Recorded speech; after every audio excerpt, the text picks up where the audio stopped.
presentation here, and you see the title I've chosen for it. It's Echoes of Time, Water Stories from the North.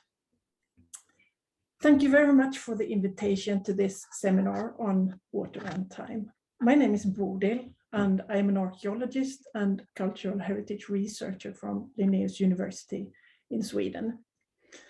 The pathway I've followed has been surrounded by encounters with cultural expressions of different kinds and from different times. And for me, archaeology and history form important parts of these expressions. I've been studying how people reenact past times and which parts they pick up to be from the past to be part of their lives in the present.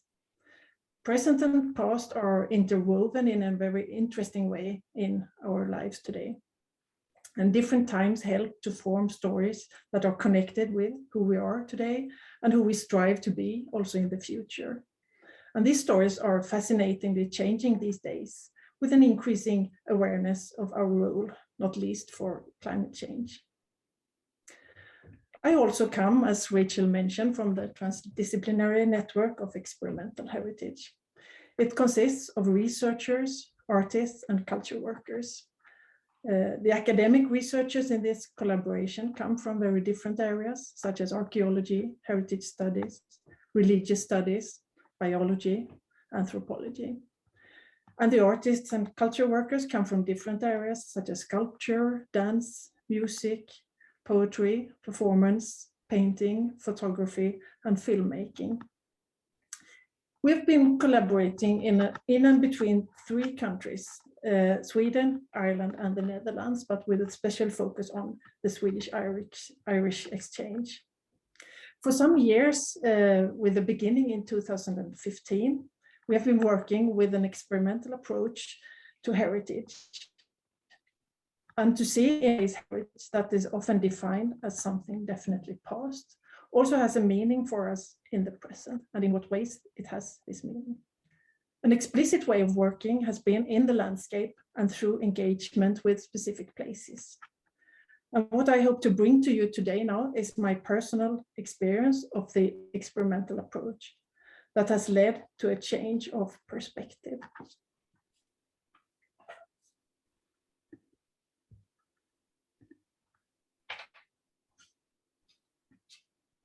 To illustrate our different geographical points of departure, I made this map. It's based upon an historic map made by a cartographer that is called Ortelius. It is from the 16th century. And in it, I marked our different places with red arrows. Yours in the west of Ireland and mine in the southeastern part of Sweden.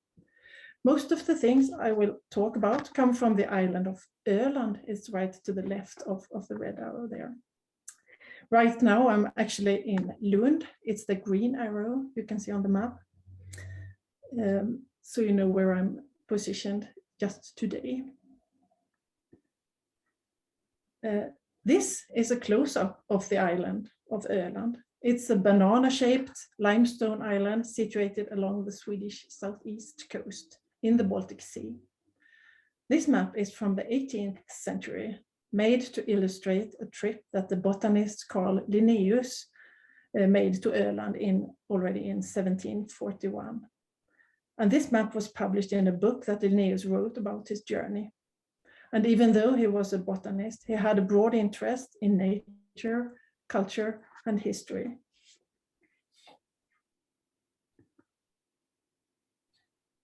As the experimental heritage network started to explore the waters and natural springs on Öland in the year 2015, we had several reasons for that engagement. It had just become obvious for the Swedes that parts of our country were being severely affected by climate change. The water supply in several places, among others on the islands in the Baltic Sea, was now threatened to such an extent that animals, plants, and even humans were beginning to suffer from the lack of water. This water crisis was the initial reason for our engagement in the Öland waters and springs. As we started to focus on waters and springs, we realized that the springs were almost forgotten. Even if there are several springs across the island, they had been neglected for a very long time. In many cases, they had been overgrown and polluted by farming through over-fertilization that has been affecting these waters for decades. We took our point of departure in both natural and cultural aspects of these waters. We arranged a sequence of study trips and workshops in the Öland landscape. We went to several wetlands and springs and to a few streams too. There are very few lakes on Öland. They were actively drained away to create more arable land. And today there are all mostly temporary shallow lakes appearing now and then, more like wetlands actually, and they are created during heavy rainfall, and I will return to that.